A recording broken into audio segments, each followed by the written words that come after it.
ಬಾಹುಬಲಿ ಸ್ವಾಮಿ ಜಗಕ್ಕೆಲ್ಲ ಸ್ವಾಮಿ ಶಾಂತಿಯ ಮೂರ್ತಿಯೇ ನಮಿಪೆವೋ ಅನುದಿನವೂ ನಮಿಪೆವೋ ಅನುದಿನವೂ ಬಾಹುಬಲಿ ಸ್ವಾಮಿ ಜಗಕ್ಕೆಲ್ಲ ಸ್ವಾಮಿ ಶಾಂತಿಯ ಮೂರ್ತಿಯೇ ನಮಿಪೆವೋ ಅನುದಿನವೂ ನಮಿಪೆವೋ ಅನುದಿನವೂ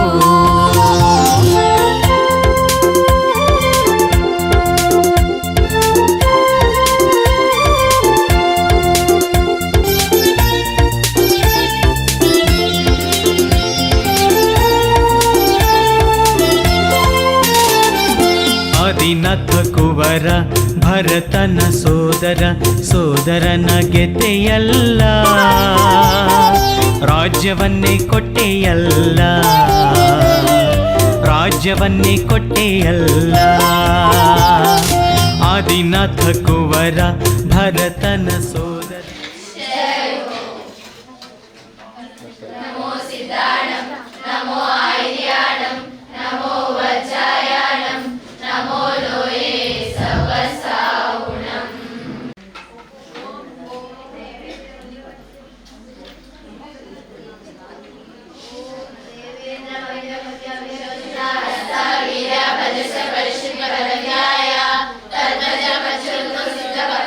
ದೇವೇಂದ್ರ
कर्महरण्यचे ॐ ह्रीं श्रीं क्लीं ऐं श्रीमद्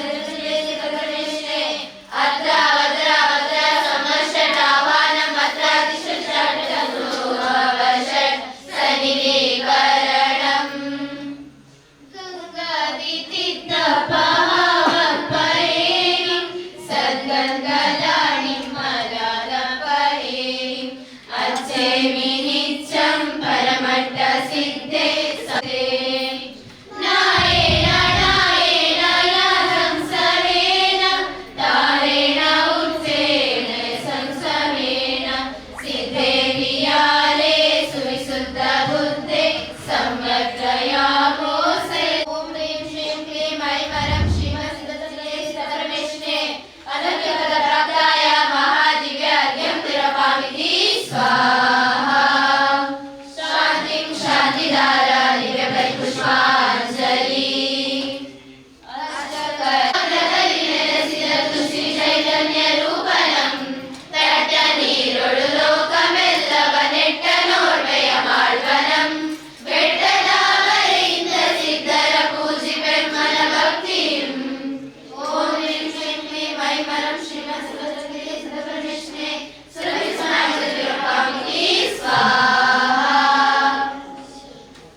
सिद्धाणं नमो आर्याणं नमो वर्षायाणं नमो लोये सवसावुणम्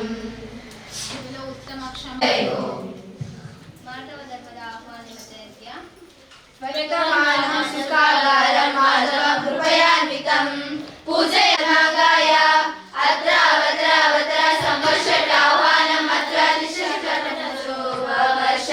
सन्निधि धर्मायि माधव धर्म जगತ್ತಿನಲ್ಲೇ ಇದು ಪೂಜೆಯನ್ನೇ ನಿಷ್ಠೆಯಿಂದ ಮಾಡ್ಬೆ ಕ್ರೋಧಮಾನ ಕಷಾಯ ಎಲ್ಲವನ್ನು ತ್ಯಜಿಸಿ ಮೋಕ್ಷವನ್ನೇ ಬಯಸಿ ಆಜ್ಞೆ ನೀಡ ಬಂದೆ ಮೋಕ್ಷವನ್ನೇ ಬಯಸಿ ಆಜ್ಞೆ ನೀಡ ಬಂದೆ ಓಂ ಹ್ರೀಂ ಉತ್ತಮ ಮಾಧವ ಧರ್ಮಂಗಾಯ ಅನರ್ಘ್ಯ ಫಲಪ್ರಾಪ್ತಾಯ ಮಹಾದಿವ್ಯ ಅರ್ಘ್ಯಂ ನಿರಪಾಮಿತಿ ಸ್ವಾಹಾ ದಾನಂ ನಮೋ ಆರ್ಯಾಣಂ ನಮೋ ವತ್ಸಾಯಾಣಂ ನಮೋ ಲೋಯೇ ಸವಸಾವುಣಂ ದೇವರ ಉತ್ತಮ ಮಾಧವ ಧರ್ಮಕ್ಕೆ ಜೈ ಹೋ ಆರ್ಜವ ಧರ್ಮದ ಆಹ್ವಾನಿತ ಜಯಂತ್ಯ आर्जवं स्वर्गसोपानं कौटिल्यादिविवर्जितं पूजया पर्या भक्त्या पूजयामि तदात्रये ॐ ह्रीवानमत्र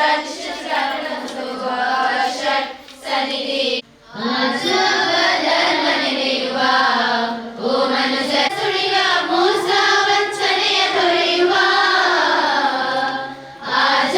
ಆಜವಧರ್ಮನೆನೆಯುವ ಓ ಮನುಜನೇ ಸಾಷ್ಟಾಂಗ ನಮನ ಮಾಡುವ ಜಗದಿಂದ ತೇದು ಗಂಧವ ಚಂದನವ ಅಕ್ಷತೆಗೆ ಸುಮವ ಬೆರೆಸುತ್ತ ಚರುದೀಪ ಧೂಪವ ಸೇರಿಸಿ ಅರ್ಘ್ಯವ ಚರುದೀಪ ಧೂಪವ ಸೇರಿಸಿ ಅರ್ಘ್ಯವ ಆಜವದ ಪರ್ವಕ್ಕೆತ್ತುವ ಆಜವ ಧರ್ಮ ನೆನೆಯುವ ಓ ಮನುಜರೇ ಸಾಷ್ಟಾಂಗ ನಮನ ಮಾಡುವ ಪುಷ್ಪಾಂಜಲಿ ದೇವರ ಉತ್ತಮ ಆರ್ಜವ ಧರ್ಮಕ್ಕೆ ಜೈ ಹೋ चित्तरञ्जनं पूजया पर्या भक्त्या पूजयामि तदात्रये ॐ ह्रीं उत्तम शौचधर्माङ्गाय अत्र अवतर संवर्षटाह्वानम् अत्र तिष्ठषट् सन्निधिकरणम् ಉತ್ತಮ ಶೌಚಧರ್ಮವೆಂಬುದು ಅದೇ ಶುಚಿಯಾದ ಧರ್ಮವಾಗಿರುವುದು ಅಷ್ಟದ್ರವ್ಯದಿಂದ ಪೂಜೆ ಮಾಡುವೆ ಕರ್ಮಾಷ್ಟಕವೇ ಸೋಕದಂತೆ ಬೇಡುವೆ ಸಾವ ಭಯವ ಜಯಿಸಿ ಶರಣು ಹೋಗುವೆ ಅರ್ಘ್ಯವನ್ನೇ ಪರಿತದೀಗೈಯುವೆ ಶಾಂತಿ ಶಾಂತಿದಾರ ದಿವ್ಯ ಪರಿಪುಷ್ಪಾಂಜಲಿ ನಮೋ सिद्धाणं नमो सिद्धाणं नमो आर्याणं नमो वर्षायाणं नमो लोये सर्वसावुणम् ಶಬಲ ಉತ್ತಮ साङ्गत्यं वचनसंहितामहं पूजया पर्या भक्त्या पूजयामि तया अत्र संवर्षटाह्वानम् अत्र तिष्ठषट् सन्निधिकरणम् सत्यधर्मौ नित्याशाय महादिव्यनिकं निरपामिति स्वाहा धर्मवे कर्म आशके जय जय जय केवल ज्ञानमुनि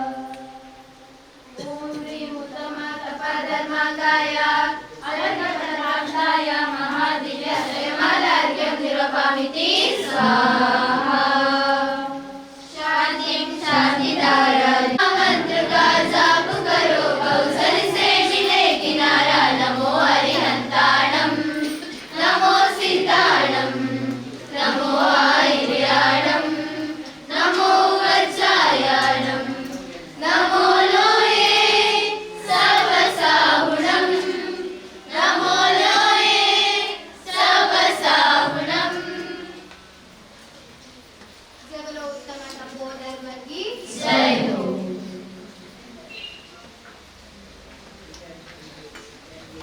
ओम क्रों ह्रीं बालाकवर्णे सर्वाभरण संपन्ने कंकुटरोगाणि पद्मावती देवी आगच्छ आगच्छ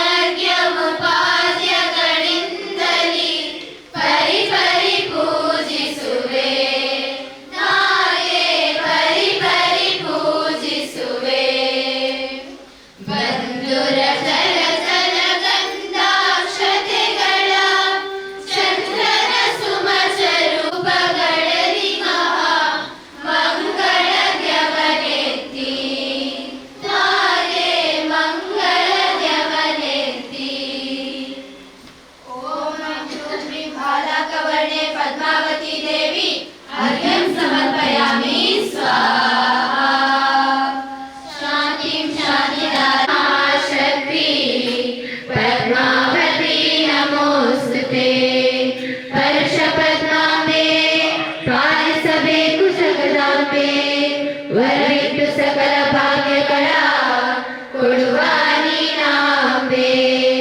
ಧರಣೇಂದ್ರನ ಹುಟ್ಟೋಲಗಕ್ಕೆ ಬರುವ ಚಿನ್ನದ ಗೊಂಬೆ ಪರಿಹರಿಸು ಬಂದ ವಿಘ್ನಗಳ ನೀನಾಂಬೆ ಪದ್ಮಾಂಬೆ ಓಂ ಶ್ರೀ ಬಾಲಕವರ್ಣೆ ಪದ್ಮಾವತಿ ದೇವಿ ಸುರಭಿ ಸುಮನಾಂಜಲಿ ಸಮರ್ಪಯಾಮಿ ಸ್ವಾಹರಿಹಂತಾಣಂ ನಮೋ ಸಿದ್ಧಾಣಂ ನಮೋ ಆರ್ಯಾಣಂ ನಮೋ ವಜ್ರಾಯಾಣಂ नमो लोये सर्वसाहुणं पंच नमोकार हमें प्राणों से प्यारा मंत्र नमोकार हमें प्राणों से प्यारा जय बोलो पद्मावती देवी माता की जय हो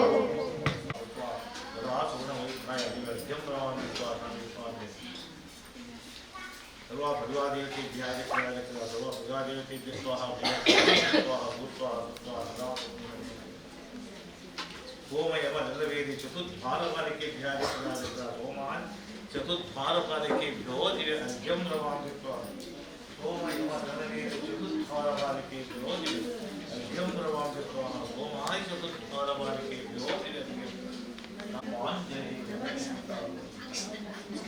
नमो लोके तोपताम्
शुभमङ्गलं जया अङ्गचारि पुङ्गवाजिनेन्द्र जय जय जय जय जय जय मङ्गलं शम्भवाभिनन्दनाथ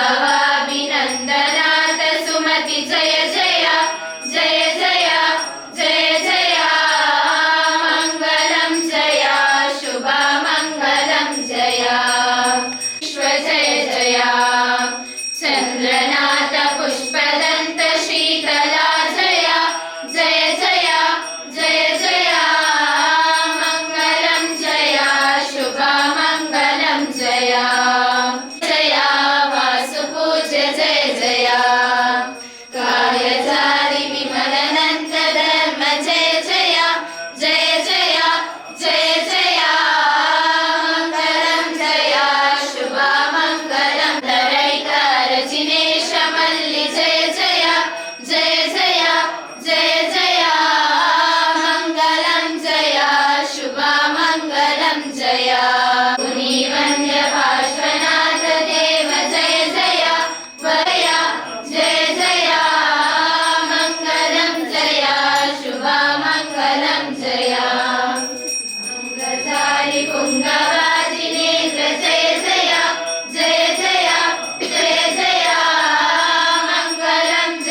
ಪಣಿಗೆ ಪನ್ನಗ ನಿನಗಿರುವಿನಾವರ ಪಣಿಗೆ ಜಣೆಗೆ ಜಗತ್ತತಿ ಪ್ರಾಣಿಗೆ ಪ್ರಾಣಿಗೆ ಮಾಣಿಕ್ಯಮಯದ ಹಾರತಿ ಎತ್ತಿರೆ ತುಳವೇಣಿ ಮನೋಹರಿಗೆ ಕುಂಜರ ಗಮನೆಗೆ ರಂಜಿಪ ಮಹಿಮಗೆ ಭುಗಜರಾಣಿ ಭುವನೇಶ್ವರಿಗೆ ಮಂಗಲಂ ಜಯ ಶುಭಮಂಗಲಂ ಹಾಸನ ಯಕ್ಷ ಗಣದುಃಖವೆಲ್ಲವ ಪರಿಹಾರಿಸೆನ್ನಾಯ ಯಕ್ಷ ಯಕ್ಷಿಹಾರತಿ ಎತ್ತಿರೆ ಮಂಗಳಾರತಿಯ ತಂದೆತ್ತಿರೆ ಜಯ ಮಂಗಳ ಶುಭ ಮಂಗಳ ನಿಜ ಮಂಗಳಾರತಿ ಎತ್ತಿರೆ ಮಂಗಳಾರತಿಯ ತಂದೆತ್ತಿರೆ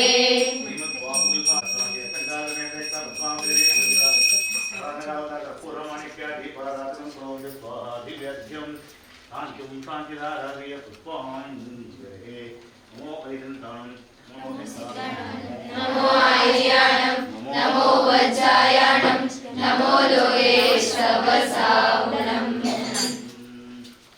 पुरस्य राज्ञः करोतु शान्तिं भगवान् जिनेन्द्रः क्षेमं सर्वप्रजानां प्रभोतु भगवान् धार्मिको भूमिपालः काले काले च सम्यक् पश्यतो भगवान् यज्ञनाशं दुर्भिक्षं चोरमारीक्षणमपि जगदामासु पूज्यलोके जैनेन्द्रं धर्मचक्रं प्रबोधु सर्वसर्वदा केवल ज्ञानभास्कर कुर्वन्तु जगदशान्तिर्षवाद्य जिनेश्वर शान्तिहार अशोकऋषि ध्वनिसामरमासनं च वामण्डलं तुन्दुबिरागपत्रं सत्पातिहार्याणि जिनेश्वराणां कमलोकुल्लमालोकुल्ल कल्लारमल्लि कुमलपूर्व गोध्यन्तिका केतकीनां मरुवचनं मालनं मालती सम्पकानं जिनचरणं पुरस्ताञ्जलि प्रोक्षिपामि पुष्पाञ्जलि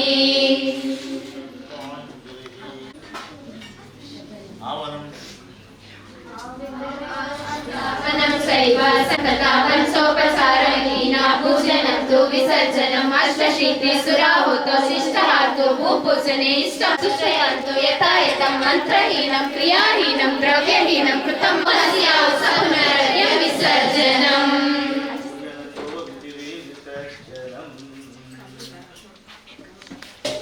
ಕಾಮದಾಂ ಮೋಕ್ಷದಾಂ ಚೈವ ಓಂಕಾರಾಯ ನಮೋ ನಮಃ. ಇಂದು ಪರ್ಯುಷಣ ಪರ್ವದ 7ನೇ ದಿನವಾದ ಉತ್ತಮ ತಪಧರ್ಮವಾಗಿದೆ. ಈಗಾಗಲೇ ನಾವು ತಪಧರ್ಮದ ಪೂಜೆ ವಿಧಿ ವಿಧಾನಗಳನ್ನು ನೆರವೇರಿಸಿದ್ದೇವೆ. ಅನ್ನದ ತಿನಿಸು, ನೋಟ, ಸಂಗೀತ, ಸುಗಂಧಗಳನ್ನು ತೆರೆದು ಪಂಚೇಂದ್ರಿಯ ಆಕಾಂಕ್ಷೆಗಳನ್ನು ತೊರೆದು ಆತ್ಮ ಧ್ಯಾನವಾಳೆದು ನೀತಿ ನಿಯಮದಲ್ಲಿ ನಡೆದು ಬಾಳುವುದೇ ತ್ಯಾಗಧರ್ಮ. ಇಂದಿನ ಈ ಕಾರ್ಯಕ್ರಮದಲ್ಲಿ ಉಪಸ್ಥಿತರಿರುವ ಸದ್ಧರ್ಮ ಬಂಧುಗಳಿಗೂ ಪ್ರೀತಿಪೂರ್ವಕ ಸ್ವಾಗತವನ್ನು ಕೋರುತ್ತೇನೆ. ಇಂದಿನ ಈ ಪೂಜೆಯ ಫಲ ನಮಗೆಲ್ಲರಿಗೂ ಫಲಿಸಲೆಂದು ಪ್ರಾರ್ಥಿಸುತ್ತೇನೆ. ಇಂದಿನ ಈ ತಪಧರ್ಮದ ವಿಶೇಷತೆಯ ಬಗ್ಗೆ ತಿಳಿಸಲು ಬರುತ್ತಿದ್ದಾರೆ ಫಸ್ಟ್ PUC ಕೃತಿಕಾ.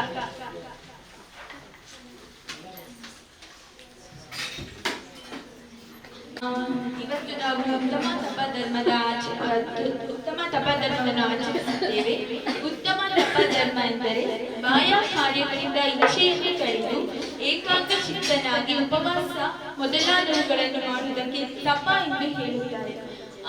ತಪ ಅಂತ ಹೇಳಿದ್ರೆ ಇದಕ್ಕೆ ಉತ್ತಮ ಉದಾಹರಣೆ ಮುನಿಗಳು, ಸಾಧುಗಳು. ಇವರು ಉತ್ತಮ ಉದಾಹರಣೆ. ತಪ ಮಾಡುವುದರಲ್ಲಿ ಉತ್ತಮ ಉದಾಹರಣೆಯಾಗಿದೆ. ನಮ್ಮ ಪೂರ್ವಾರ್ಜಿತ ಕರ್ಮಗಳನ್ನು ನಾಶ ಮಾಡಲು, ನಮ್ಮ ಆತ್ಮದ ಏನು ಕರ್ಮ ಇದೆ ಅದನ್ನು ಶುದ್ಧಿಗೊಳಿಸಲು ತಪ ಮಾಡಿದರೆ ನಮ್ಮ ಕರ್ಮವನ್ನು ವಿಮುಕ್ತಿ ಮಾಡಬಹುದು ಅಂತ ತಪಧರ್ಮದಲ್ಲಿ ಹೇಳ್ತಾರೆ. ಸಂಸಾರ ಜೀವಿಗಳು ಸಂಸಾರದಿಂದ ಹೊರಬರಬೇಕಂದ್ರೆ ತಪ ಒಂದು ಉತ್ತಮ ಸಾಧನವಾಗಿದೆ. ಇದು 4 ಹಿಂಸೆಗಳಿವೆ.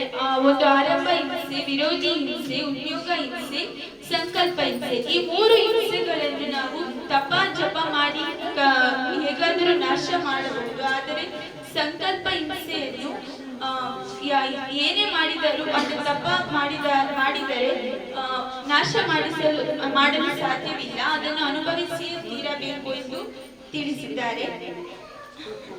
ಹಾಗೆ ನಮ್ಮ ಮನಸ್ಸನ್ನು ಶುದ್ಧಿಗೊಳಿಸಲು ತಪವನ್ನು ಮಾಡಿದರೆ ಮುಕ್ತಿಯಾಗುತ್ತದೆ ಎಂದು ಹೇಳಿದ್ದಾರೆ.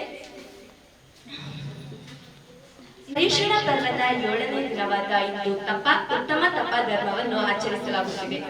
ಇವತ್ತು ನಾವು ತಪ ಧರ್ಮದ ಪೂಜಾ ವಿಧಿವಿಧಾನಗಳನ್ನು ವಿಸ್ತೃತವಾಗಿ ಮಾಡಿ ಮುಗಿಸಿದ್ದೇವೆ. ತಪ ಧರ್ಮದ ಕುರಿತು ಒಂದೆರಡು ಮಾತನಾಡಲು ಇಚ್ಛಿಸುತ್ತೇನೆ. ತಪ ಎಂದರೆ ತಪ್ಪಿಸುವುದು, ಕರ್ಮಗಳನ್ನು ನಾಶ ಮಾಡುವುದು, ಕರ್ಮಗಳನ್ನು ತಪ್ಪಿಸಿ ಇಲ್ಲದಂತೆ ಮಾಡುವುದು, ಆತ್ಮನನ್ನು ಕರ್ಮಗಳಿಂದ ವಿಶುದ್ಧಗೊಳಿಸುವುದು ಎಂಬುದಾಗಿ ಅರ್ಥೈಸಿಕೊಳ್ಳಬಹುದು. ಚಾರಿತ್ರದಲ್ಲಿ ಲೀನವಾಗಿ ಕರ್ಮಗಳನ್ನು ಭಸ್ಮ ಮಾಡುವ ಕಾರ್ಯಕ್ಕೆ ತಪವೆಂದು ಹೇಳುತ್ತಾರೆ. ಋಷಿ ಮುನಿಗಳು ತ್ಯಾಗಿಗಳು ತಪಸ್ಸಿನಿಂದಲೇ ಶ್ರೇಷ್ಠವಾಗಿರುತ್ತಾರೆ. ತಪ ಎಂದ ಕೂಡಲೇ ನಮಗೆ ನಮ್ಮ ತೀರ್ಥಂಕರರು ಮತ್ತು ಭಗವಾನ್ ಬಾಹುಬಲಿ ಸ್ವಾಮಿ ನೆನಪಾಗುತ್ತಾರೆ. ಸ್ವಾರ್ಥಕ್ಕಾಗಿ ಮಾಡುವ ತಪಸ್ಸು ಉತ್ತಮ ತಪವಲ್ಲ. ಆತ್ಮಹಿತಕ್ಕಾಗಿ ಆತ್ಮಚಿಂತನೆಯಿಂದ ಕೂಡಿ ತಪಸ್ಸೇ ನಿಜವಾದ ಶ್ರೇಷ್ಠ ತಪಸ್ಸು. ಉಪವಾಸ ಮತ್ತು ಧ್ಯಾನವು ಆತ್ಮಚಿಂತನೆಯಲ್ಲಿ ಕೂಡಿರಬೇಕು, ಇಲ್ಲದಿದ್ದರೆ ಅದು ವ್ಯರ್ಥವೆನಿಸುತ್ತದೆ. ಆಚಾರ್ಯರು ತಪ ಧರ್ಮವನ್ನು ಸರ್ವೋತ್ತಮ ಧರ್ಮ ಎಂದು ಹೇಳಿದ್ದಾರೆ. ಧ್ಯಾನ ತಪವು ಮೋಕ್ಷಕ್ಕೆ ಕಾರಣವಾಗಿದೆ.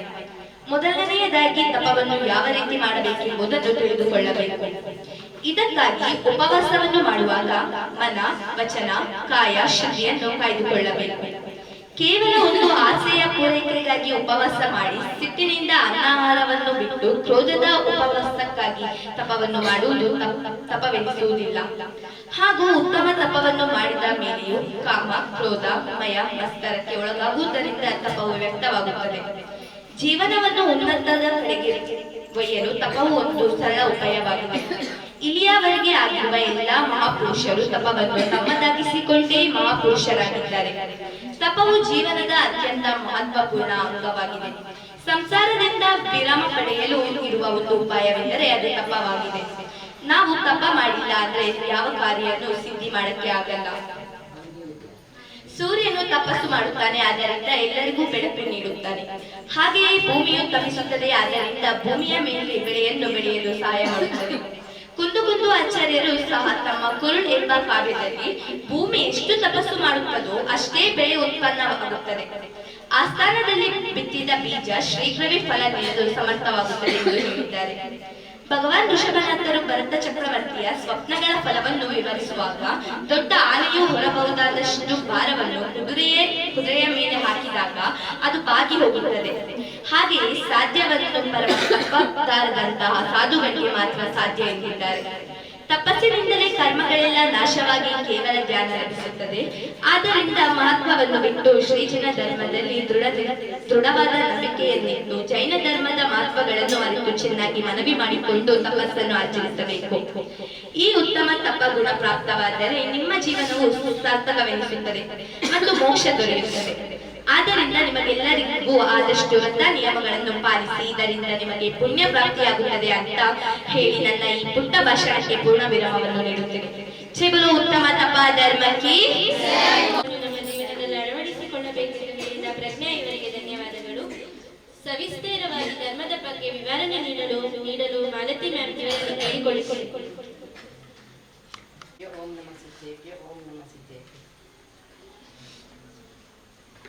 ಬರುವ ಧರ್ಮ ಸಮ್ಯಕ್ ಬಂಧುಗಳು, ಹಾಗೂ ಮಾಧ್ಯಮ ಮಿತ್ರರೇ, ಹಾಗೂ ನನ್ನೆಲ್ಲ ಪ್ರೀತಿಯ ಮಕ್ಕಳು, ಇವತ್ತು ದಶಧರ್ಮಗಳಲ್ಲಿ 7ನೇ ಧರ್ಮದ 7ನೇ ಲಕ್ಷಣವಾದ ಉತ್ತಮ ತಪಧರ್ಮದ ಬಗ್ಗೆ ನಾವು ಚಿಂತನೆಯನ್ನು ಮಾಡಿದ್ದೀರಿ ಮಕ್ಕಳೇ. ಅದರ ಪುಣ್ಯ ಫಲವು ನಿಮಗೆ ಖಂಡಿತ ಭವಗಳಲ್ಲಿ ಸಿಗ್ತದೆ. ಈಗ ಉತ್ತಮ ತಪ ಇದು ಯಾವ ಪರಮೇಷ್ಠಿಗಳ ಮೂಲ ಗುಣಗಳಲ್ಲಿ ಬರ್ತದೆ ಮಕ್ಕಳೇ? ಆಚಾರ್ಯ. Very good. ಆಚಾರ್ಯ ಪರಮೇಷ್ಠಿಗಳ ಮೂಲ ಗುಣಗಳಲ್ಲಿ ಇದು ಬರ್ತದೆ ಅಲ್ವಾ? ಅಂದ್ರೆ ನಮ್ಮ ಪಂಚ ಪರಮೇಷ್ಠಿಗಳಲ್ಲಿ ಮುಖ್ಯವಾಗಿ ಎಲ್ಲರ 5 ಪರಮೇಷ್ಠಿಗಳ ಮೂಲ ಗುಣಗಳನ್ನು ನೋಡಿದ್ರೆ ಎಷ್ಟು ಮೂಲ ಗುಣಗಳಿವೆ ಅವರಲ್ಲಿ? 143. ಅದರಲ್ಲಿ ಅರ್ಹಂತ ಪರಮೇಷ್ಠಿಗಳಲ್ಲಿ 46 ಮೂಲ ಗುಣಗಳು, ಸಿದ್ಧ ಪರಮೇಷ್ಠಿಗಳಲ್ಲಿ 8 ಮೂಲ ಗುಣಗಳು ಅಲ್ವಾ? ಅವರು ಘಾತಿ ಅಘಾತಿ 2 ಕರ್ಮಗಳನ್ನು ನಾಶ ಮಾಡ್ತಾರೆ, 2 ವಿಧದ ಕರ್ಮಗಳನ್ನು. ಆಮೇಲೆ ಆಚಾರ್ಯ ಪರಮೇಷ್ಠಿಗಳದ್ದು 36 ಮೂಲ ಗುಣಗಳು, ಉಪಾಧ್ಯಾಯ ಪರಮೇಷ್ಠಿಗಳಲ್ಲಿ 25 ಮೂಲ ಗುಣಗಳು, ಆಮೇಲೆ ಸರ್ವಸಾಧ ಪರಮೇಷ್ಠಿಗಳು 28 ಮೂಲ ಗುಣಗಳು ಇವೆ ಅಲ್ವಾ? ಅದೆಲ್ಲ ನಿಮಗೆ ಗೊತ್ತಿದೆ ಮಕ್ಕಳೇ. ಈಗ ಇದು ದಶ ಧರ್ಮದ 10 ಲಕ್ಷಣಗಳು ಅಥವಾ ದಶ ಧರ್ಮಗಳು ಅದು ಆಮೇಲೆ ಆ ಷೋಡಶ ಕಾರಣ ಭಾವನೆಯಲ್ಲಿ ಬರುವಂತಹ ಇವತ್ತು ಯಾವುದು ಷೋಡಶ ಕಾರಣ ಭಾವನೆಯಲ್ಲಿ ಇವತ್ತು 11ನೇ ದಿವಸ ಯಾವ ಭಾವನೆ ಬರ್ತದೆ? ಆಚಾರ್ಯ ಭಕ್ತಿ ಭಾವನೆ ಅಲ್ವಾ? ಇದೆಲ್ಲವೂ ಕೂಡ ಆಚಾರ್ಯರ ಮೂಲ ಗುಣಗಳಲ್ಲಿ, ಆಚಾರ್ಯ ಪರಮೇಶ್ವರಿಯ ಮೂಲ ಗುಣಗಳಲ್ಲಿ ಬರುವಂಥದ್ದು. ಇನ್ನು ತಪಸ್ಸಂದ್ರೆ ಏನು ಅಂತ ನಿಮ್ಗೆ ಗೊತ್ತುಂಟಲ್ವಾ? ಅಂದ್ರೆ ಒಂದು ವಿಷಯದಲ್ಲಿ ನಾವು ಸಂಪೂರ್ಣವಾಗಿ ತಲ್ಲೀನರಾಗುವುದೇ ತಪಸ್ಸು. ಆದ್ರೆ ಉತ್ತಮ ತಪಸ್ಸು ಹೇಳಬೇಕಾದ್ರೆ ಅದು ಲೌಕಿಕದಲ್ಲಿ ಅಲ್ಲ. ಈಗ ಲೌಕಿಕದಲ್ಲಿ ಅಥವಾ ವ್ಯವಹಾರದಲ್ಲಿ ಕೂಡ ನೀವು ಯಾವುದಾದ್ರೂ ಒಂದು ವಿಷಯದಲ್ಲಿ ತಲ್ಲೀನರಾಗಿರ್ತೀರಿ. ಒಂದು ವಸ್ತು ನಮ್ಗೆ ಬೇಕು ಹೇಳಿದ್ರೆ ಬೇಕೇ ಬೇಕು, ಅದಕ್ಕೆ ಮನವಚನ ಕಾಯದಿಂದ ನೀವು ನಿಮ್ಮ ಅದರಲ್ಲಿ ತಲ್ಲೀನರಾಗಿರ್ತೀರಿ. ಅದನ್ನು ಏನು ಹೇಳುವುದಿಲ್ಲ ಮಕ್ಕಳೇ, ಉತ್ತಮ ತಪ ಎಂಬುದಾಗಿ ಹೇಳುವುದಿಲ್ಲ. ಉತ್ತಮ ತಪ ಎಂದು ಯಾವುದಕ್ಕೆ ಹೇಳುವುದು? ನಮ್ಮ ರಾಗದ್ವೇಷಗಳನ್ನು ಬಿಟ್ಟು ಆತ್ಮನಿಗೆ ಅಂಟಿದ ಕರ್ಮಗಳು ಯಾವುದಿದೆ ಅದನ್ನು ನಿರ್ಧರೆ ಮಾಡುವುದರಲ್ಲಿ ನಾವು ತಲ್ಲೀನರಾಗುವುದು ಉಂಟಲ್ವ ಮಕ್ಕಳೇ, ಅದನ್ನು ನಾವೇನೆಂದು ಕರಿತೇವೆ? ಉತ್ತಮ ತಪ ಎಂಬುದಾಗಿ ಕರೀತಾರೆ. ಆಚಾರ್ಯರು ತಪಗಳಲ್ಲಿ ಮುಖ್ಯವಾಗಿ 2 ವಿಧಗಳನ್ನು ಹೇಳಿದ್ದಾರೆ. ಮುಖ್ಯವಾಗಿ 2 ವಿಧಗಳು, ಅಂತರಂಗ ತಪ ಮತ್ತು ಬಹಿರಂಗ ತಪ ಅಲ್ವಾ? ಈಗ ಬಹಿರಂಗ ತಪ 6, ಅಂತರಂಗ ತಪ 6. ಯಾವುದೆಲ್ಲ ಬಹಿರಂಗ ತಪಗಳು ಅಂದ್ರೆ ನಮ್ಗೆ ಕಣ್ಣಿಗೆ ಕಾಣುವಂಥದ್ದು. ನಮಗೆ ಕಣ್ಣಿಗೆ ಕಾಣುವ ರೀತಿಯಲ್ಲಿ ಯಾವ ರೀತಿ ತಪಸ್ಸು ಮಾಡ್ತೇವೆ ನಾವು? ಅನಶನ, ಅವಮೌದಾರ್ಯ. ಇಲ್ಲಿ ಕೇಳ್ಬೇಕು ಮಕ್ಕಳೇ.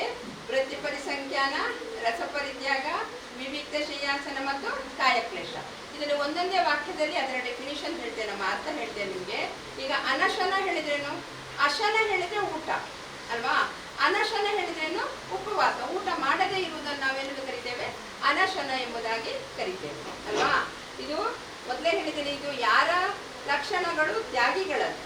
ನಾವು ಸಂಸಾರಿಗಳು ಸ್ವಲ್ಪ ಇದರಲ್ಲಿ ಧಾರಣೆ ಮಾಡಿಕೊಳ್ಬೇಕು, ನಾವಿದನ್ನು ತಿಳ್ಕೊಳ್ಬೇಕು ಎಂಬ ದೃಷ್ಟಿಯಲ್ಲಿ ನಾವಿದನ್ನು ಆಚರಣೆ ಮಾಡ್ತಾ ಇದ್ದೇವೆ. ಆಮೇಲೆ ಅವಮೌದಾರ್ಯ ಅಥವಾ ಉನೋದರ ಎಂಬುದಾಗಿ ಹೇಳ್ತೇವೆ. ಅಂದ್ರೆ ಏನ್ ಗೊತ್ತಿಲ್ಲ ಮಕ್ಕಳೇ, ಹಸಿವೆಗಿಂತ ಸ್ವಲ್ಪ ಕಡಿಮೆ ಊಟ ಮಾಡೋದು. ಆ ಹಸಿವೆಗಿಂತ ಕಡಿಮೆ ಹೇಳಿದ್ರೆ ನಾವು ತಿಂದು ತೇಗುವಷ್ಟು ತಿನ್ನುವುದಲ್ಲ.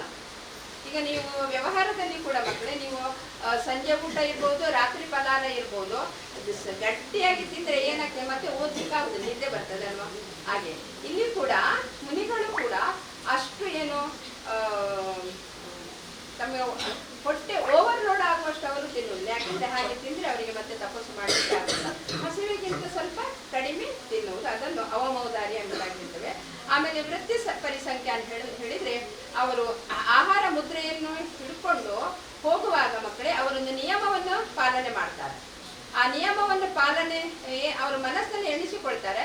ಈಗ ಉದಾಹರಣೆಗಾಗಿ ಯಾರ ಮನೆಯ ಎದುರು ಕಲಶ ಹಿಡಿದುಕೊಂಡ ಸ್ತ್ರೀಯರು ನಿಂತುಕೊಂಡಿದ್ದಾರೆ ಅಥವಾ ಏನಾದರೂ ಶುಭ ಶಕುನ ಯಾವುದುಂಟ ಅದು ನೋಡಿದ್ರೆ ಮಾತ್ರ ನಾನು ಏನ್ ಮಾಡುವುದು, ಆಹಾರವನ್ನು ತೆಗೆದುಕೊಳ್ಳುವುದು ಎಂಬ ನಿಯಮವನ್ನು ಮಾಡ್ತಾರೆ. ಅದನ್ನು ಏನೆಂದು ಕರೀತಾರೆ? ವೃತ್ತಿ ಪರಿಸಂಖ್ಯಾನ ನಿಯಮ ಎಂಬುದಾಗಿ ಹೇಳ್ತೇವೆ. ಆದರೆ ಈಗ ಈ ಪಂಚಮ ಕಾಲದಲ್ಲಿ ಅದು ಮೊದಲು ಮುನಿಗಳಲ್ಲಿ 2 ವಿಧ ಇತ್ತು. ಶುದ್ಧೋಪಯೋಗಿ ಮುನಿಗಳು, ಶುಭೋಪಯೋಗಿ ಮುನಿಗಳು. ಶುದ್ಧೋಪಯೋಗಿ ಮುನಿಗಳೆಲ್ಲ ಕಾಡಿನಲ್ಲಿ ಇದ್ದದ್ದು ಮಕ್ಕಳೇ. ಅವರು ಕಾಡಿನಲ್ಲಿ ಹೋಗಿಯೇ ಧ್ಯಾನ ಮಾಡ್ತಾ ಇದ್ವು. ಆಹಾರಕ್ಕೆ ಆಗುವಾಗ ಅವರು ನಾಡಿಗೆ ಬರುವಂಥದ್ದು.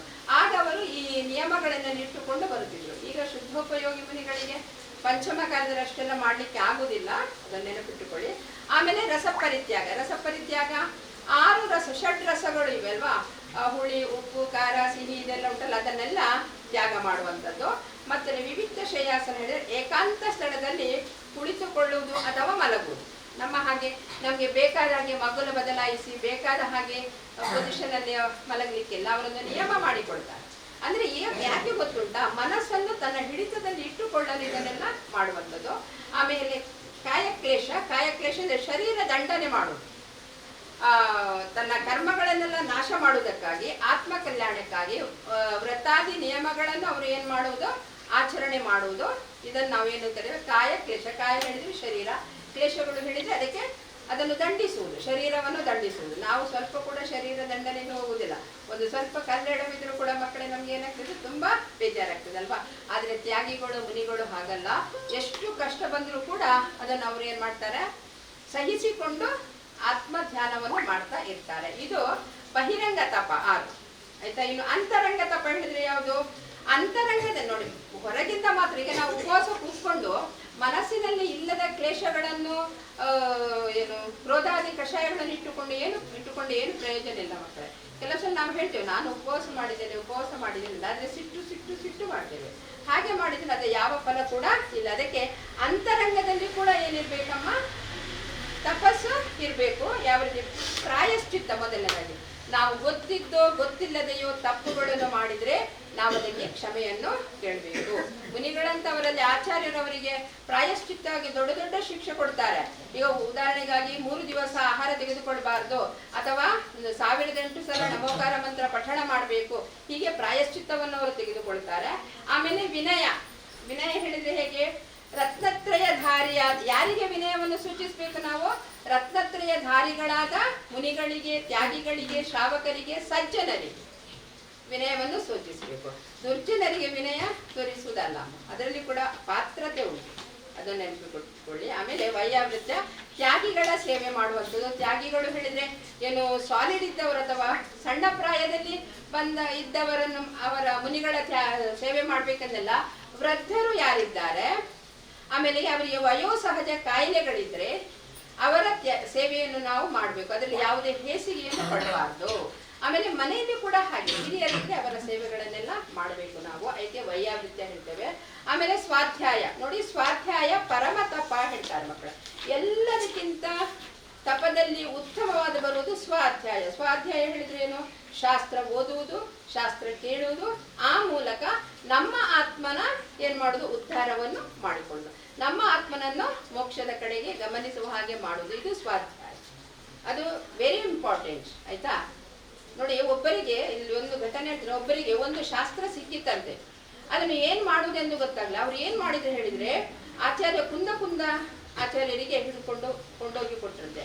ಆ ಒಂದು ಶಾಸ್ತ್ರವನ್ನು ಆ ಭಗವಂತನಿಗೆ ರೂಪದಲ್ಲಿದ್ದಂತಹ ಮುನಿಗಳಿಗೆ ಕೊಟ್ಟದ್ರಿಂದ ಆ ಮನುಷ್ಯನಿಗೆ ಮೋಕ್ಷ ಪ್ರಾಪ್ತಿಯಾಯಿತು ಎಂಬುದಾಗಿ ಹೇಳ್ತಾರೆ. ಅಂದ್ರೆ ಶಾಸ್ತ್ರದಾನ ಉಂಟಲ್ಲ ಮಕ್ಕಳೇ, ಜ್ಞಾನದಾನ, ಶಾಸ್ತ್ರದಾನ ಅತ್ಯಂತ ಉತ್ಕೃಷ್ಟವಾದ ದಾನ ಆಗ್ತದೆ. ಆಮೇಲೆ ವಿಸರ್ಗ ಹೇಳಿದ್ರೇನು, ಶರೀರದ ಮಮತೆಯನ್ನು ಬಿಟ್ಟು ಬಿಡುದು. ದಿಗಂಬರ ಮುನಿಗಳಿಗೆ ಶರೀರದ ಮಮತ್ವವೇ ಇಲ್ಲ, ನಮ್ಮ ಹಾಗೆ ಅಲ್ವಾ, ಉಂಟಾ? ಇಲ್ಲ. ಆಮೇಲೆ ಧ್ಯಾನ ಹೇಳಿದ್ರೇನು, ಹೊರಗಿನ ಎಲ್ಲಾ ವಿಚಾರಗಳನ್ನು ಮರೆತು ಪರವಸ್ತುಗಳಲ್ಲಿ ನಾವು ಯಾವುದೇ ಆಸೆ ಆಕಾಂಕ್ಷೆಗಳನ್ನು ಇಡದೆ ಬರೇ ಭಗವಂತನಲ್ಲಿ ಮಾತ್ರ ಏನು ನಮ್ಮ ಮನಸ್ಸನ್ನು ತಲ್ಲೀನಗೊಳಿಸುವುದನ್ನು ನಾವು ಏನೆಂದು ಕರಿತೇವೆ ಮಕ್ಕಳೇ, ಧ್ಯಾನ ಎಂಬುದಾಗಿ ಕರಿತೇವೆ. ಸೊ ತಪದಲ್ಲಿ ಮುಖ್ಯವಾಗಿ ಈ 12 ವಿಧಗಳು ಬರ್ತದೆ ಅಮ್ಮ. ಒಟ್ಟಿನಲ್ಲಿ ತಪ ಹೇಳಿದ್ರೆ ಏನು, ಲೌಕಿಕ ಅಪೇಕ್ಷೆಯೆಲ್ಲ ನಮ್ಮ ರಾಗದ್ವೇಷಗಳನ್ನು ತೊರೆದು ನಮ್ಮ ಆತ್ಮಚಿಂತನೆಯನ್ನು ಮಾಡಬೇಕು. ಇದಕ್ಕೆ ಒಂದು ಸಣ್ಣ ಹೇಳ್ತಿದ್ರೆ ನೋಡಿ, ನಾವು ಬಾವಿಯಿಂದ ನೀರನ್ನು ತೆಗೆಯುವಾಗ ಮಕ್ಕಳೇ, ನಿರಂತರವಾಗಿ ನೀರು ತೆಗಿತಾ ಇದ್ರೆ ಏನಾಗ್ತದೆ, ಅದ್ರ ಒಸರು ಕೂಡ ಜಾಸ್ತಿ ಆಗ್ತದೆ, ನೀರು ಶುದ್ಧಿ ಕೂಡ ಆಗ್ತದೆ ಅಲ್ವಾ. ನೀರನ್ನು ಒಂದು ಬಾವಿಯಿಂದ 5-6 ತಿಂಗಳು ನೀರು ತೆಗೆಯುವುದಿಲ್ಲ ಅಂತ ಇಟ್ಟುಕೊಳ್ಳುವ, ಹೇಗಿರ್ತದೆ ಅದರ ನೀರು, ಒಸರು ಕೂಡ ಕಡಿಮೆ ಆಗ್ತದೆ, ಮತ್ತೆ ನೀರು ಏನಾಗ್ತದೆ, ಸ್ವಲ್ಪ ಕಲ್ಮಶಗಳಿಂದ ಕೂಡಿರ್ತದೆ ಅಲ್ವಾ. ಹಾಗೆ ನಾವು ನೀರು ತೆಗೆದಷ್ಟು ಅದು ಹೇಗೆ ಶುಭ್ರ ಆಗ್ತದೆ ಮಕ್ಕಳೇ, ನಾವು ನಮ್ಮ ಮನಸ್ಸಿನಲ್ಲಿ ಈ ಎಲ್ಲ ಪರಿಗ್ರಹಗಳನ್ನು ತ್ಯಾಗ ಮಾಡಿ ಆತ್ಮಧ್ಯಾನವನ್ನು ಮಾಡಿಕೊಂಡೆ ನಮ್ಮ ಆತ್ಮನು ಕೂಡ ಪರಿಶುದ್ಧನಾಗ್ತಾನೆ ಎಂಬುದಾಗಿ ಹೇಳ್ತಾರೆ. ಇದು ಉತ್ತಮ ತಪದ ಬಗ್ಗೆ ಇವಾಗಲೇ ಮಕ್ಕಳೇ ಚೆಂದ ಮಾಡಿ ಮಾತಾಡಿದ್ರು ಪ್ರಜ್ಞಾ ಮತ್ತೆ ಇನ್ನೊಬ್ರು, ಆಯ್ತಾ. ಸೊ ಇದಿಷ್ಟು ಉತ್ತಮ ತಪ, ಅಂದ್ರೆ ಒಟ್ಟು ಏಕಾಗ್ರತೆ ನಮ್ಮಲ್ಲಿ ಬೇಕು. ಆಮೇಲೆ ಇವತ್ತು ಷೋಡಶ ಕಾರಣ ಭಾವನೆ ಯಾವುದಿದೆ, ಆಚಾರ್ಯ ಭಕ್ತಿ ಭಾವನೆ. ಆಚಾರ್ಯ ಭಕ್ತಿ ಭಾವನೆಗೆ ನಮ್ಮ ಬಾಹುಬಲಿ ಗೀತಾಂಜಲಿ ಸುಂದರವಾದ ಹಾಡು ಉಂಟು, 83ನೇ ಪುಟದಲ್ಲಿ ಏನು ಉಂಟು ಅಲ್ವಾ. ಅದರಲ್ಲಿ ಆ ಪದ್ಯದಲ್ಲಿ ನೀವು ಗಮನಿಸ್ಲಿಲ್ವಾ, ಆ ಪದ್ಯದಲ್ಲಿ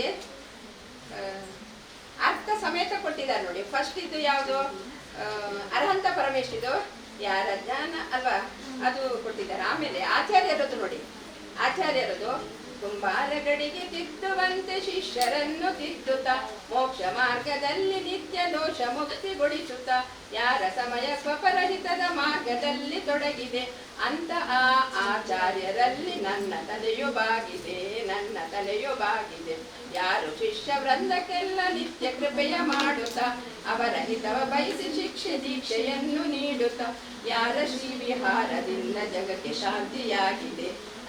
ಶಾಂತಿಯಾಗಿದೆ ಅಂತ ಆಚಾರ್ಯರಲ್ಲಿ ನನ್ನ ತಲೆಯು ಬಾಗಿದೆ. ಇಂಥದನ್ನು ಕೆಲವು ಸಣ್ಣ ಸಣ್ಣ ಪದ್ಯಗಳನ್ನು ದಿವಸಕ್ಕೆ ನೀವು ಭಜನೆ ಮಾಡುವಾಗ ಮಕ್ಕಳೇ ಒಂದೊಂದೇ ಹಾಡನ್ನು ಹೇಳುವುದಲ್ಲ. ಈಗ ಪಂಚಪರಮೇಶ್ವರದ್ದು ದಿವಸಕ್ಕೆ ಒಂದೊಂದು ಹಾಡನ್ನು ಹೇಳ್ತಾ ಇದ್ರೆ ಇದೆಲ್ಲ ಕಂಠಸ್ಥ ಆಗ್ತದೆ. ಸೊ ಆಚಾರ್ಯ ಭಕ್ತಿ ಭಾವನೆ ಹೇಳಿದ್ರೆ ಏನು ಮಕ್ಕಳೇ, ಪಂಚಾಚಾರಗಳನ್ನು ಸರಿಯಾಗಿ ಮಾಡುವಂತಹ ಮುನಿಗಳ ಭಕ್ತಿಯನ್ನು ಮಾಡುವುದು, ನಿರ್ದೋಷವಾದ ಚಾರಿತ್ರ್ಯ ಇರುವಂತಹ ಮುನಿಗಳ ಭಕ್ತಿಯನ್ನು ಮಾಡುವುದೇ ಯಾವುದಾಗಿದೆ, ಆಚಾರ್ಯ ಭಕ್ತಿ ಭಾವನೆ. ಆಚಾರ್ಯರ ಕೆಲಸ ಏನು ನೋಡಿ, ಕುಂಬಾರ ಗಡಿಗೆ ತಿದ್ದುವನು ಅಲ್ವಾ, ಕುಂಬಾರನ್ನು ಮಡಿಕೆ ಮಾಡುವಾಗ ಅದನ್ನು ಹೇಗೆ ತಿಕ್ಕಿ ತಿಕ್ಕಿ ತಿಕ್ಕಿ ಸರಿ ಮಾಡ್ತಾನೆ, ಅದೇ ರೀತಿ ಆಚಾರ್ಯರು ಕೂಡ ಏನ್ ಮಾಡ್ತಾರೆ ಮಕ್ಕಳೇ, ತಮ್ಮ ಶಿಷ್ಯ ವೃಂದವನ್ನು ಏನು ಪರಿಶುದ್ಧಗೊಳಿಸುವುದಕ್ಕಾಗಿ ಅವರಿಗೆ ದೀಕ್ಷೆಯನ್ನು ಕೊಡ್ತಾರೆ, ಶಿಕ್ಷೆಯನ್ನು ಕೊಡ್ತಾರೆ. ಮೊದಲು ಶಿಕ್ಷೆ ಕೊಡುವುದು ಹೇಳ್ತಾರೆ, ಆಮೇಲೆ ದೀಕ್ಷೆ ಕೊಡುದಂತೆ ಅಲ್ವಾ. ಯಾಕೆ ಹೇಳಿದ್ರೆ, ಯಾಕೆ ಮೊದಲು ಶಿಕ್ಷೆ ಕೊಡುವುದು ಹೇಳಿದ್ರೆ, ಅದನ್ನೆಲ್ಲವನ್ನು ಸಹಿಸಿಕೊಂಡು ನಮ್ಮ ನಿಯಮವನ್ನು ಪಾಲಿಸ್ಲಿಕ್ಕೆ ಅವರಿಗೆ ಆಗ್ತದಾದ್ರೆ ಮಾತ್ರ ಅಂತವರಿಗೆ ದೀಕ್ಷೆಯನ್ನು ಕೊಡುವುದು ಆಚಾರ್ಯರು. ಮತ್ತೆ ಅಂತ ಕೆಪಾಸಿಟಿ ಕೂಡ ಇರ್ಬೇಕು ಆಚಾರ್ಯರಲ್ಲಿ. ಆಚಾರ್ಯ ಆಗ್ಬೇಕಾದ್ರೆ, ಆ ಪದವಿ ಸಿಗ್ಬೇಕಾದ್ರೆ ಅಂತಹ ಗುಣ ಕೂಡ ಅವರಲ್ಲಿ ಇರ್ಬೇಕು ಮಕ್ಕಳೇ. ಸೊ ತ್ರಿಕರಣ ಪೂರ್ವಕ ಮೇನ್ ಇರುವಂತದ್ದು ಮುನಿಗಳಲ್ಲಿ ಅವರ ಚಾರಿತ್ರ್ಯ. ಸಮ್ಯಕ್ ದರ್ಶನ ಸಮ್ಯಕ್ ಜ್ಞಾನ ಸಾಮಾನ್ಯ ಎಲ್ಲರಿಗೂ ಇರ್ತದೆ, ಆದ್ರೆ ಚಾರಿತ್ರ್ಯ ಇರ್ಬೇಕು ಅವರಲ್ಲಿ. ಆ ಚಾರಿತ್ರ್ಯ ಇರುವಂತಹ ಆ ಮುನಿಗಳಿಗೆ ಇವರು ಚತುಸ್ಸಂಗದ ನಾಯಕರಾಗಿರ್ತಾರೆ. ಆಮೇಲೆ ಶಿಕ್ಷೆ ದೀಕ್ಷೆ ಕೊಡುವುದರಲ್ಲಿ ಪರಿಣತರಾಗಿರುವಂತಹ ಆ ಆಚಾರ್ಯ ಪರಮೇಶ್ವರಿಗಳ ಗುಣವು ನಮ್ಮಲ್ಲಿ ಕೂಡ ಬರಲಿ ಎಂಬ ಒಂದು ಭಕ್ತಿ ಭಾವನೆಯಿಂದ ನಾವಿವತ್ತು ಆಚಾರ್ಯ ಭಕ್ತಿ ಭಾವನೆ ಮಾಡಿದ್ದೇವೆ. ಅದಕ್ಕೆ ನೀವು ಒಂದು ಅರ್ಘ್ಯ ಕೂಡ ಕೊಟ್ಟಿದ್ದೀರಿ ಮಕ್ಕಳೇ. ಸೊ ಆ ಪುಣ್ಯ ಖಂಡಿತ ನಿಮಗೆ ಸಿಗ್ತದೆ. ಇದಿಷ್ಟು ಇವತ್ತು ಷೋಡಶ ಕಾರಣ ಭಾವನೆಯ ಬಗ್ಗೆ.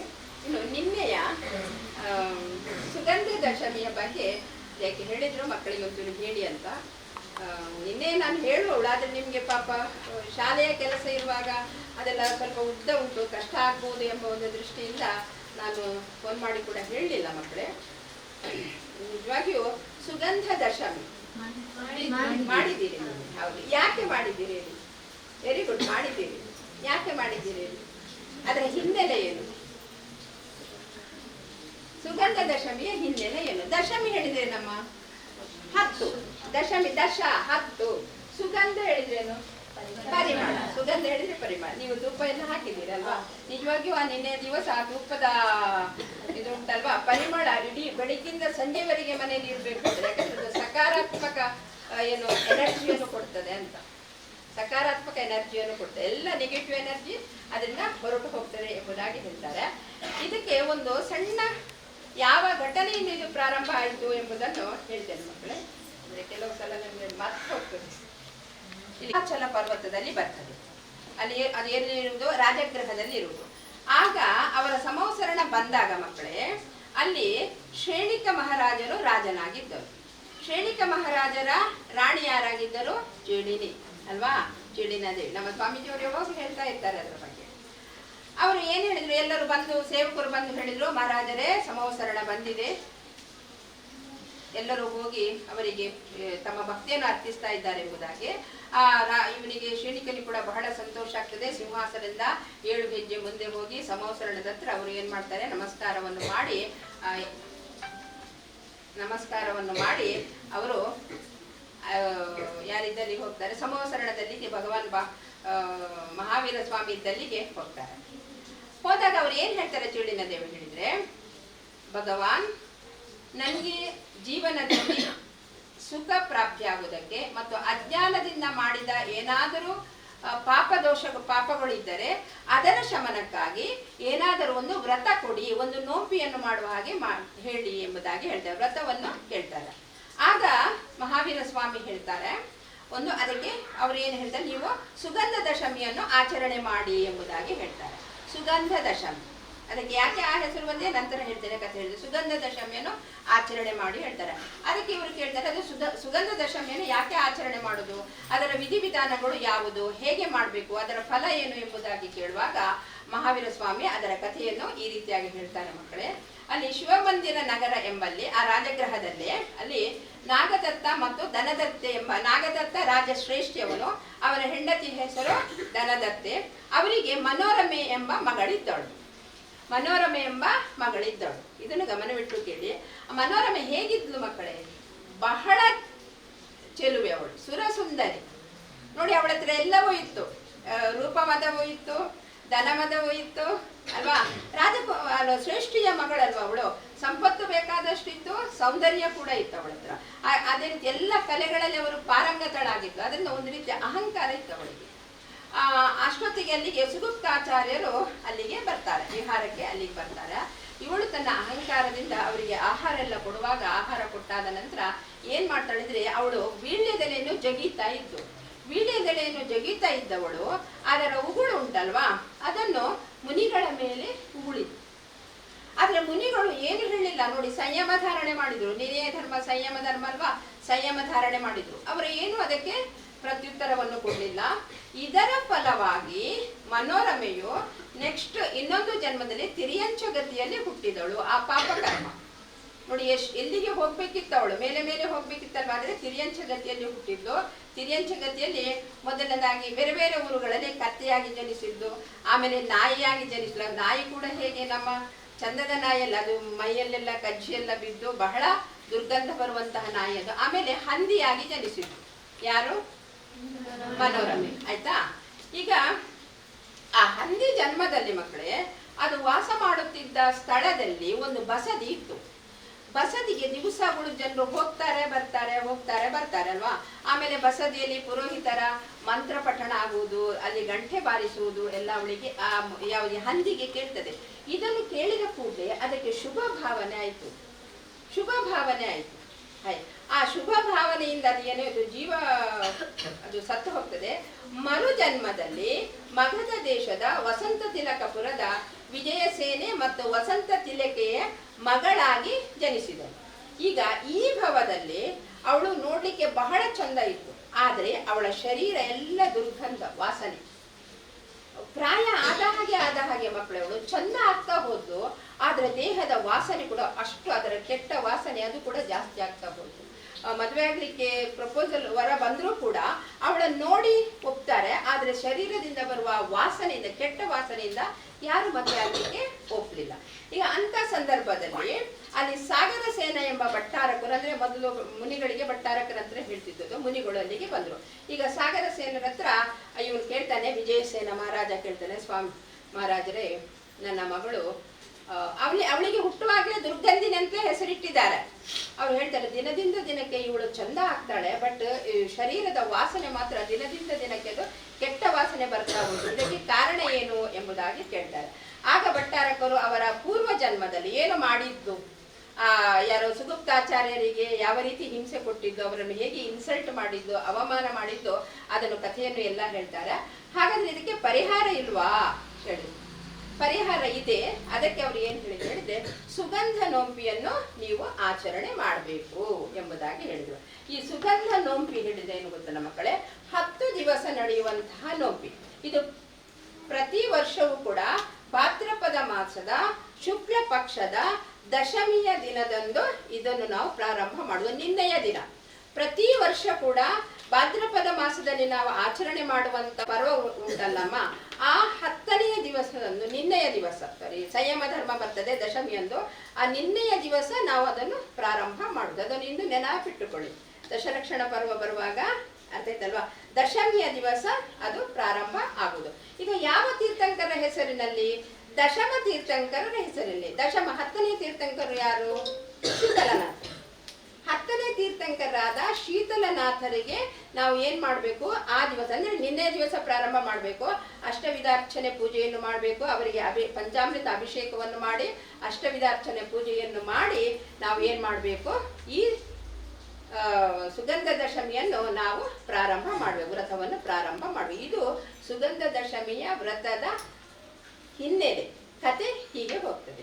ಈಗ ಅದನ್ನು ಮಾಡಿದ್ರಿಂದ ಅವಳಿಗೆ ಏನಾಯ್ತು, ಇದರ ಪರಿಣಾಮವಾಗಿ ಅವಳು ಏನಾಗ್ತಾಳೆ ಹೇಳಿದ್ರೆ, ನೆಕ್ಸ್ಟ್ ಭವದಲ್ಲಿಯೇ ಅವಳು ಏನು, ಅವಳ ಇದೆಲ್ಲ ಹೋಗ್ತದೆ. ಯಾವ್ದು ಸುಗಂಧ ದಶ ಮಾಡಿದ ಕೂಡಲೇ ಅದೇನಾಗ್ತದೆ, ಅಷ್ಟು ದಿವಸ ಮಾಡ್ತಾಳೆ ಅಷ್ಟೇ ಭಕ್ತಿಯಿಂದ, ಅವಳ ಶರೀರದ ದುರ್ಗಂಧ ಎಲ್ಲ ಹೊರಟು ಹೋಗ್ತದೆ. ನೆಕ್ಸ್ಟ್ ಭವದಲ್ಲಿ ಇನ್ನೊಂದು ರಾಜನ ಮಗಳಾಗಿ ಜನಿಸ್ತಾಳೆ. ಆಮೇಲೆ ಮತ್ತೊಂದು ಭವದಲ್ಲಿ ಅವಳು ಪುರುಷ ಭವದಲ್ಲಿ ಹುಟ್ಟಿ ಮತ್ತೆ ದೀಕ್ಷೆಯನ್ನು ಕೂಡ ತೆಗೆದುಕೊಳ್ತಾನೆ. ಪುರುಷ ಭವದಲ್ಲಿ ಹುಟ್ಟಿ ದೀಕ್ಷೆಯನ್ನು ತೆಗೆದುಕೊಂಡು ಕೇವಲ ಜ್ಞಾನವನ್ನು ಪಡೀತದೆ. ಆ ಜೀವ, ಯಾರ ಜೀವ ಫಸ್ಟಿಗೆ ಯಾವ್ದಿತ್ತದೋ, ಮನೋರಮೆಯ ಜೀವ. ಆಯ್ತಾ, ಇದು ಸುಗಂಧ ದಶಮಿಯ ಕತೆ ಮಕ್ಕಳು ಹೀಗೆ ಹೋಗ್ತದೆ. ಅದರಿಂದ ಯಾವುದು ನಾವು ಮೊದಲು 8 ಮದಗಳನ್ನು ನಾವು ಏನ್ ಮಾಡ್ಬೇಕು ಅಲ್ವಾ, ಬಿಟ್ಟು ಬಿಡ್ಬೇಕು ಮಕ್ಕಳೇ. ನಮ್ಗೆ ಈಗ ನಾವು ಚಂದ ಇರ್ಬೋದು, ಕಲಿಯುವುದರಲ್ಲಿ ಹುಷಾರಿರ್ಬೋದು, ನಮ್ಮಲ್ಲಿ ಐಶ್ವರ್ಯ ಇರ್ಬೋದು, ಅದು ನಾವು ಈ ಜನ್ಮದಲ್ಲಿ ಮಾಡಿದ ಯಾವುದೇ ಪುರುಷಾರ್ಥದಿಂದ ಅಲ್ಲ ಮಕ್ಕಳೇ ಬರುವುದು. ಅದು ನಮ್ದು ಪೂರ್ವ ಭವದಲ್ಲಿ ಮಾಡಿದಂತಹ ಪುಣ್ಯದ ಕರ್ಮದಿಂದ ಈ ಭವದಲ್ಲಿ ನಾವು ಚಂದ ಇರ್ಬೋದು, ಶ್ರೀಮಂತರಾಗಿರ್ಬೋದು, ಜ್ಞಾನ ಇರ್ಬೋದು, ಎಲ್ಲವೂ ಕೂಡ. ಇನ್ನು ನಾವು ಈ ಭವದಲ್ಲಿ ಒಳ್ಳೆ ಕೆಲಸಗಳನ್ನು ಮಾಡಿದ್ರೆ ಅದರ ಫಲವನ್ನು ನಾವು ಇನ್ನೊಂದು ಭವದಲ್ಲಿ ಅನುಭವಿಸುವಂಥದ್ದು. ಅರ್ಥ ಆಯ್ತಲ್ವಾ? ಸೊ ಇದು ಸುಗಂಧ ಎಂಬುದೇನು ಹಾಗಾದ್ರೆ ನೋಡಿ, ಶರೀರ ನಾಮಕರ್ಮ ನೋಡಿ, ಕರ್ಮಗಳು ಒಟ್ಟು ಅದೊಂದು ಹೇಳಿಬಿಡ್ತೇನೆ ನಾನು. ಕರ್ಮಗಳು ಒಟ್ಟು 8 ಇವೆ ಮಕ್ಕಳೇ. 4 ಘಾತಿ ಕರ್ಮ, 4 ಅಘಾತಿ ಕರ್ಮ, ಅದು ಗೊತ್ತುಂಟು ನಿಮ್ಗೆ. ಅದರಲ್ಲಿ ಎಷ್ಟು ವಿಭಾಗ ಇದೆ ಹೇಳಿದ್ರೆ, ಒಟ್ಟಿಗೆ 8 ಕರ್ಮಗಳಲ್ಲಿ 148 ವಿಧಗಳು ಇವೆ. ಆ 148 ವಿಧಗಳಲ್ಲಿ ನಾಮಕರ್ಮದಲ್ಲಿ 93 ಭೇದಗಳಿವೆ. ಆ 93 ಭೇದಗಳಲ್ಲಿ ಇದು ಶರೀರ ನಾಮಕರ್ಮ. ಅದರಲ್ಲಿ ಸುಗಂಧ ಮತ್ತು ದುರ್ಗಂಧ, ಸುಗಂಧ ನಾಮಕರ್ಮ ಮತ್ತು ದುರ್ಗಂಧ ನಾಮಕರ್ಮ. ಈಗ ನಮ್ಮಲ್ಲಿ ಕೂಡ ನೋಡಿ, ಕೆಲವರಿಗೆ ಬಟ್ಟೆ ಎಲ್ಲ ಹಾಕಿಕೊಂಡು ನಾವು ಎಲ್ಲಿಗಾದ್ರೂ ಹೋದ್ರೆ 1 ಗಂಟೆ ಒಳಗೆ ಬೆವರು ವಾಸನೆ ಬರ್ತದೆ ಅಲ್ವಾ? ಅದು ನಾವು ಮಾಡಿದ ತಪ್ಪಲ್ಲ, ಅದು ನಮ್ಮ ಕರ್ಮದ ಫಲ. ಕೆಲವರು ನೋಡಿ 2-3 ದಿವಸ ಒಂದೇ ಡ್ರೆಸ್ ಹಾಕಿದ್ರು ಕೂಡ ಶರೀರದ ಬೆವರಿನಲ್ಲಿ ಏನು ಕೆಟ್ಟ ವಾಸನೆ ಬರುವುದಿಲ್ಲ. ಅರ್ಥ ಆಯ್ತಲ್ವಾ? ಅಲ್ವಾ? ಹೌದಲ್ವಾ? ನೀವು ಗಮನಿಸಬಹುದು ಅದನ್ನು ವ್ಯವಹಾರದಲ್ಲಿ ಕೂಡ. ಆಯ್ತಾ? ಅದು ಏನು ಈ ನಾಮಕರ್ಮದ ಪ್ರಭಾವ ಎಂಬುದಾಗಿ ಹೇಳಿದ್ದಾರೆ ಮಕ್ಕಳು. ಸೊ ಇದು ಸುಗಂಧ ದಶಮಿಯ ಹಿನ್ನೆಲೆ. ಈ ಕರ್ಮಗಳ ಭೇದಗಳನ್ನೆಲ್ಲ ನಾವು ಸರಿಯಾಗಿ ತಿಳಿದುಕೊಂಡ್ರೆ ಇದೆಲ್ಲ ಅರ್ಥ ಆಗ್ತದೆ.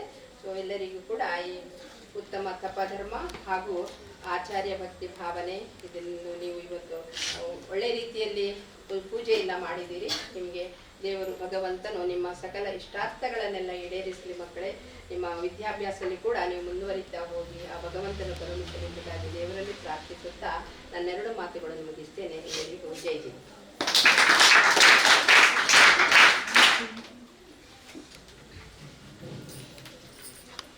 ಸುಗಂಧ ದಶಮಿ ಬಗ್ಗೆ ಅತ್ಯಂತ ಅದ್ಭುತವಾಗಿ ನಮಗೆಲ್ಲ ತಿಳಿಸಿದಂತಹ ಮಾರ್ತಿ ಮ್ಯಾಮ್ ಇವರಿಗೆ ಧನ್ಯವಾದಗಳು.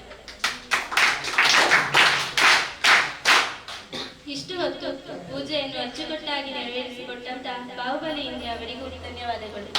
ಹಾಗೆಯೇ ಇವತ್ತಿನ ಪೂಜೆ ಸೇವಕರ್ತುಗಳಿಗೂ ವಂದನೆಗಳು. ಹಾಗೆಯೇ ಇಲ್ಲಿ ನೆರೆದಿರುವ ಎಲ್ಲ ಶ್ರಾವಕರಿಗೂ ಕೂಡ ಧನ್ಯವಾದಗಳು. ಮತ್ತು ಈ ಕಾರ್ಯಕ್ರಮದ ನೇರ ಪ್ರಸಾರವನ್ನು ಮಾಡಿದಂತಹ ಸಂಪತ್ ಹಾಗೂ ಬಳಗದವರಿಗೂ ವಂದನೆಗಳು.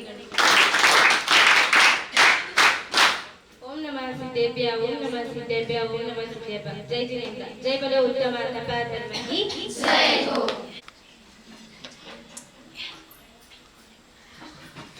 ಓಂ ಹ್ರೀಂ ಉತ್ತಮ ತಪಧರ್ಮಾಂಗಾಯ ನಮಃ. ಓಂ ಹ್ರೀಂ ಉತ್ತಮ ತಪಧರ್ಮಾಂಗಾಯ ನಮಃ.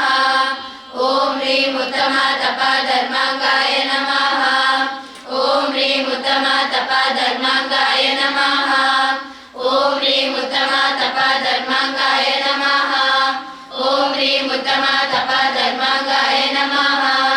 ಓಂ ಹ್ರೀಂ ಆಚಾರ್ಯ ಭಕ್ತಿ ಕಾರಣ ಭಾವನಾ ರೂಪ ಚಿನಗುಣ ಸಂಪದೆ ನಮಃ. ಓಂ ಹ್ರೀಂ ಆಚಾರ್ಯ ಭಕ್ತಿ ಕಾರಣ ಭಾವನಾ ರೂಪ ಚಿನಗುಣ ಸಂಪದೆ ನಮಃ. ಓಂ ಹ್ರೀಂ ಆಚಾರ್ಯ ಭಕ್ತಿ ಕಾರಣ ಭಾವನಾ ರೂಪ ಚಿನಗುಣ ಸಂಪದೆ ನಮಃ. ಓಂ ಹ್ರೀಂ ಆಚಾರ್ಯ ಭಕ್ತಿ ಕಾರಣ ಭಾವನಾ ರೂಪ ಚಿನಗುಣ ಸಂಪದೆ ನಮಃ. ಓಂ ಹ್ರೀಂ ಆಚಾರ್ಯ ಭಕ್ತಿ ಕಾರಣ ಭಾವನಾ ರೂಪ ಚಿನಗುಣ ಸಂಪದೆ ನಮಃ. ಓಂ ಹ್ರೀಂ ಆಚಾರ್ಯ ಭಕ್ತಿ ಕಾರಣ ಭಾವನಾ ರೂಪ ಚಿನಗುಣ ಸಂಪದೆ ನಮಃ. ಓಂ ಹ್ರೀಂ ಆಚಾರ್ಯ ಭಕ್ತಿ ಕಾರಣ ಭಾವನಾ ರೂಪ ಚಿನಗುಣ ಸಂಪದೆ ನಮಃ. ಓಂ ಹ್ರೀಂ ಆಚಾರ್ಯ ಭಕ್ತಿ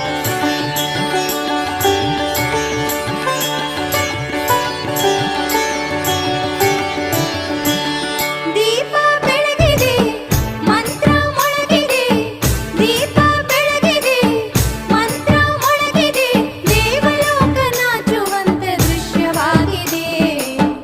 ಆರತಿ ಬೆಳಗಿರಿ ಮಂಗಳಾರತಿ.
ಬೆಳಗಿರಿ ಮಂಗಳಾರತಿ. ದೀಪ ಬೆಳಗಿದೆ ಮಂತ್ರ ಮೊಳಗಿದೆ, ದೀಪ ಬೆಳಗಿದೆ ಮಂತ್ರ ಮೊಳಗಿದೆ, ದೇವಲೋಕ ನಾಚುವಂತ ದೃಶ್ಯವಾಗಿದೆ. ಆರತಿ ಬೆಳಗಿರಿ ಮಂಗಳಾರತಿ, ಸೋಮಟೇಶ್ವರನಿಗೆ ಮಂಗಳಾರತಿ.